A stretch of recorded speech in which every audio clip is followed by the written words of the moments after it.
Con una sola palabra podemos definir la vida de un paciente con trastorno limítrofe de la personalidad, y esa palabra es caos. Su vida es un auténtico caos. Para llegar al diagnóstico de trastorno limítrofe de la personalidad tenemos que agudizar mucho nuestro ingenio como médicos, porque la variabilidad de presentación es múltiple. Por eso daré unas pautas para el diagnóstico de este trastorno. Nos podemos hacer una pregunta: ¿cómo llegan a la consulta? Con bastante frecuencia, el primer contacto que tienen estos pacientes que llamen la atención es una visita al servicio de urgencias, donde de una u otra forma presentarán una de las múltiples aristas que tenía esta enfermedad. Por ejemplo, un intento de autolisis, o sea, autolisis es un intento de suicidio. También pueden llegar como ataques de pánico o ataques de ansiedad muy severos. Otras veces son intoxicaciones de alcohol o intoxicaciones por drogas, cocaína, donde llegan con un consumo excesivo por su impulsividad tan grande, consumen grandes cantidades de droga en poco tiempo y pueden llegar a urgencias con una intoxicación por este motivo. Entre las drogas que suelen consumir, la anfetamina, cocaína, éxtasis también, que son las drogas de diseño, y el alcohol, que es lo más acostumbrado y lo más asequible, y que además es una droga legal. También pueden llegar porque han tenido o han sufrido agresiones, o ellos se han visto envueltos en discusiones, peleas con agresiones, y también por autolesiones infringidas por ellos mismos, porque, como dije al principio, ellos tienen un dolor psicológico tremendo, y lo único que los sacaría de ese gran dolor sería autolesionarse, porque el dolor físico es menor que el dolor tan grande que sienten, junto con el gran vacío y con la soledad, y esas cuatro, ese era el núcleo de la enfermedad, como vimos en el primer vídeo. De media, una vez que el paciente ha tomado contacto con el área sanitaria, pues pueden pasar 5 años hasta que lleguemos a un diagnóstico certero. Por eso, en este vídeo voy a hablar de 5 señales que podrían hacernos ver que una persona tiene un TLP. En primer lugar, tenemos el intento de autolisis o de suicidio, o que le llaman muchas veces los psicólogos parasuicidio, porque no es un suicidio tal, sino una llamada de atención muy grande, o también las autolesiones que se infringen, que con mucha frecuencia son bastante severas, aunque la mayoría suelen ser superficiales, corte continuo, quemadura de cigarrillo o de un encendedor, etcétera, etcétera. En segundo lugar, tenemos la gran inestabilidad emocional que presentan, lo que habíamos dicho de emociones o sentimientos en montaña rusa, de estar muy contentos en un momento y en el momento siguiente totalmente abatidos, tristes y vacíos por dentro. En tercer lugar, podemos pensar en TLP cuando un paciente con alguna enfermedad diagnosticada psiquiátrica no mejora con el tratamiento, una patología psiquiátrica del eje 1. Eso también es una señal para hacernos pensar que puede ser un TLP. En cuarto lugar, una persona que padece de un alto nivel de deterioro de las relaciones interpersonales, de las relaciones sociales en general. Y en quinto lugar, otra cosa que nos puede hacer pensar que una persona puede tener el TLP es las conductas adictivas, que frecuentemente nos van a traer al paciente a las urgencias. Por lo tanto, esos 5 puntos que hemos visto, para llegar al diagnóstico, como dije antes, se tardan aproximadamente unos 5 años en llegar al mismo, y suelen ser los familiares, padres o pareja de la persona los que muchas veces vienen a la consulta a quejarse de las continuas exabruptos de la persona con la enfermedad. Son los familiares los que vienen a pedir ayuda, porque también muchas veces cometen actos delictivos por esa impulsividad tan grande que tiene y esa agresividad. Entonces pueden tener una conducción temeraria, o al consumir alguna sustancia adictiva pueden tener una conducta muy errática, también porque pueden haber conductas de tipo autodestructiva, incluidos también los trastornos alimenticios.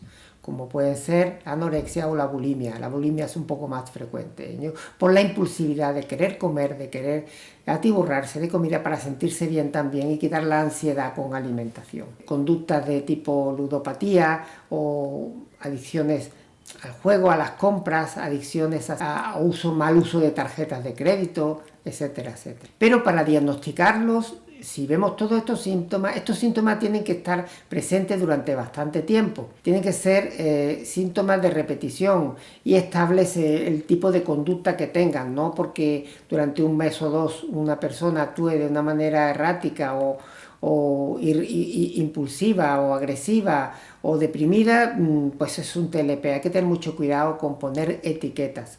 No etiquetemos a las personas con TLP si realmente no lo tienen, porque podemos estigmatizarlos para siempre. Tienen que estar afectadas el área personal, el área interpersonal, el área social y área laboral. Si todo esto está afectado, podemos sospechar que el paciente o la persona tiene un TLP. ¿Cómo completaríamos la evaluación de un paciente o una persona que viene a la consulta, que ya ha presentado todos estos rasgos, que lo hemos visto en la continuidad del seguimiento con él? Pues usaríamos una serie de cuestionarios que tal vez unos son más especializados, que lo harían psicólogos de apoyo, y otros que serían unos cuestionarios que podríamos usar en la consulta del médico de atención primaria. El test de la doctora Zanarini o el test de McLean, y el más usado que se podría contar, porque además serviría para todos los trastornos de personalidad y haría énfasis en ciertas preguntas para el TLP, es el test de diagnóstico CEPER-3 que el doctor Caballo, un psicólogo de la Universidad de Granada, que adaptó para que en asistencia primaria pudiéramos usarlo y tener un enfoque bastante claro de que realmente la persona es TLP.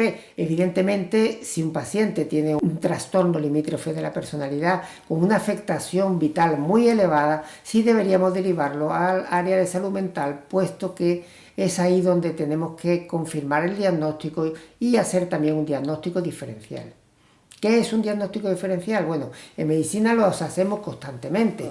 Para saber si un paciente tiene una enfermedad o no, vemos signos y síntomas. Imagínate que tenemos una enfermedad infecciosa. Lo primero que tenemos que hacer un diagnóstico diferencial si es vírica o si es bacteriana. Entonces vemos que tiene fiebre, que tiene ciertos síntomas y nos aclara. Bueno, pues igual hacemos en el TLP. Tenemos que hacer un diagnóstico diferencial con varias enfermedades. Una de las primeras con las que normalmente nos topamos es la enfermedad, el trastorno bipolar. De hecho, muchos pacientes acuden a consulta con este trastorno diciendo que son bipolares. ¿Por qué? Porque de repente están en una euforia tremenda y de repente en una tristeza excesiva. Bien, la diferencia con el trastorno bipolar es que el trastorno bipolar cursa más tiempo con estados depresivos y más tiempo con fases maníacas, que tienen una serie de características que lo diferencian del TLP, puesto que el TLP pasa de la alegría a la tristeza, del estado maníaco o excesivamente eufórico al excesivamente triste en unas horas, no como el otro, que es mucho más lento y mucho más estable en el tiempo cada uno de los procesos. Tenemos que diferenciarlo de trastornos orgánicos o enfermedades orgánicas, como puede ser un tumor en el área frontal, en el área temporal, porque podrían afectar el lóbulo frontal, puede cambiar el temperamento de la persona y hay que hacer un diagnóstico diferencial. También con la epilepsia y también con encefalopatías víricas, procesos virales que producen inflamación del cerebro y que infectan por virus el cerebro y que pueden producir una cierta alteración psiquiátrica. Acordaros de la enfermedad de Creutzfeldt-Jakob de las vacas locas, que es un brión, una especie de virus que afectó a las vacas. Dentro de las enfermedades mentales, el trastorno distímico. Son personas que están constantemente en estado de tristeza y de angustia. Por eso la distimia, que es una enfermedad más crónica y más estable, se diferencia fácilmente del trastorno limítrofe de la personalidad porque él tiene muchos altibajos.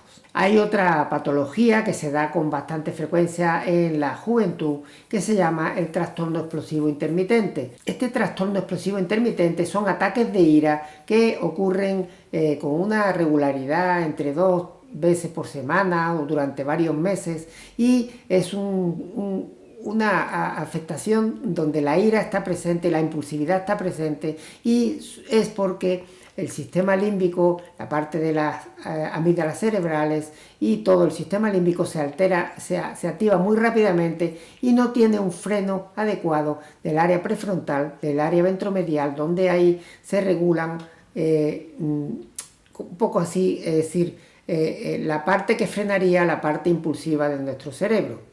Si esa parte del cerebro que tendría que frenar un poco esa impulsividad tan grande no funciona bien, pues se pueden dar ataques intermitentes de ira. Bien, eso serían más o menos las enfermedades que tenemos que diferenciar del trastorno limítrofe de la personalidad. Por tanto, para resumir, diré que en primer lugar, caos es la palabra que los define. En segundo lugar, tenemos 5 claves para pensar en un diagnóstico de TLP y hacer una diferenciación con otras enfermedades que podían en un momento dado pensar que es un TLP no siéndolo así. Si os ha gustado este vídeo, dale a like. Muchísimas gracias por seguirme, por seguiros suscribiendo. Mi canal va poquito a poco creciendo, lo cual les agradezco muchísimo. Y ya nos despediremos. Hasta la próxima. Le vamos a dar un regalito a Vela porque se ha portado muy bien. Hoy se ha portado bastante bien. Y hasta la próxima. Muy bien, Velita. Hasta luego.